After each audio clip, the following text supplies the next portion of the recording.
Мемлекет басшысының ауыл шаруашылығында жалпы өнімнің көлемін 2 есеге ұлғайту жөніндегі тапсырмасымен Түркістан өңіріндегі негізгі капиталға инвестиция тарту, су үнемдеу технологияларын өндіру, ғылыми негізде минералды тыңайтқыштарды енгізу, заманауи тауарлы сүт фермасын құру жоспары толығымен жүзеге асты. Ал жалпы өнім көлемі 1,1 триллион теңгеге жетті. Бүгінде аймақта көктемгі дала жұмыстарына дайындық қарқынды жүріп жатыр. Аталған мәселе облыс әкімі аппаратының апталық мәжілісінде талқыланды. Түркістан облысының әкімі Нұралхан Көшеров жауаптыларға тиісті тапсырмалар берді. Көктем дала жұмыстарының қажетті жанар-жағармай тыңайтқыштар мерзімде және жеткілікті деңгейде жеткізілу керек. Бұдан алды осы мәселені сөйлескен болатынбыз. Нақты картасын әзірлеп, қай жерде қалай диқаншылар өздерінің жанар-жағармайын алып кететін, сол бойынша ұсыныңыздар. Көктемгі дала жұмыстарын бекітілген жоспары қол жеткізу үшін қажетті шаралар қабылдау қажет. Екінші, 25 жылға бекітілген индикатор мерзімі орындалу қамтамасыз етілсін.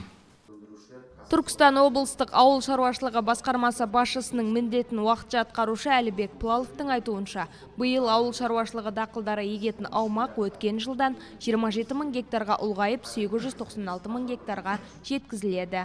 6500 гектарға ұлғайып, 796 мың 200 гектарға орналастыру жоспарлануда. Оның ішінде жаздық дақылдар 518 мың гектар, күздік егіс 204 мың гектарға. Ал ескі жоңышқа 174 мың гектарға орналастырылды. Әртараптандыруға сәйкес, мақта дақылы биылғы жылы 29 мың гектарға артатын болады, яғни 135-3 мың гектарды құрайды. Дән дақылдар 3 мың гектарға артып, 333 мың 600 гектарға, майлы дақылдар 2 мың гектарға артып, 72 мың 700 гектарға орналастыру жоспарлануда.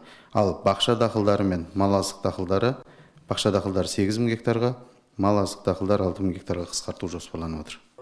Көктемгі дала жұмыстарына 61,5 мың тонна жеңілдетілген жанар-жағармайға қажеттілік анықталды. Босату жұмыстары ақпан айынан басталады. Тауар өндірушілерде жаздық дақылдардың қажетті тұқым көлемі жеткілікті. Минералдық тыңайтқыштармен қамтамасыз ету үшін облыстық бюджеттен 7 миллиард теңге қаралды. Отандық тыңайтқыш өндіруші Қазазот акционерлік қоғамы Қазфосфат жауапкершілігі шектеулі серіктестігімен облысқа жеткізілетін қажетті тыңайтқыш көлемі келісілді. Көктемгі дала жұмыстарын несиелендіруге 13 миллиард теңгеге өтініш берілді. Бүгінгі күнге 4 миллиард теңгеге өтінім қабылданып, 2 миллиард теңгені құрайтын жобалар мақұлданып, қаржыландыру жұмыстары жүргізілуде. Дала жұмыстарына қолданыстағы 25 мың техника қызмет атқарады.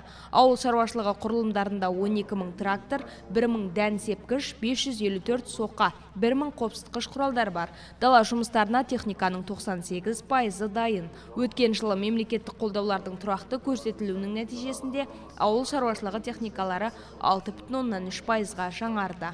Жұмайым Абысбай, Жантөре Болыс Мұрат, АРТ ТВ жаңалықтары.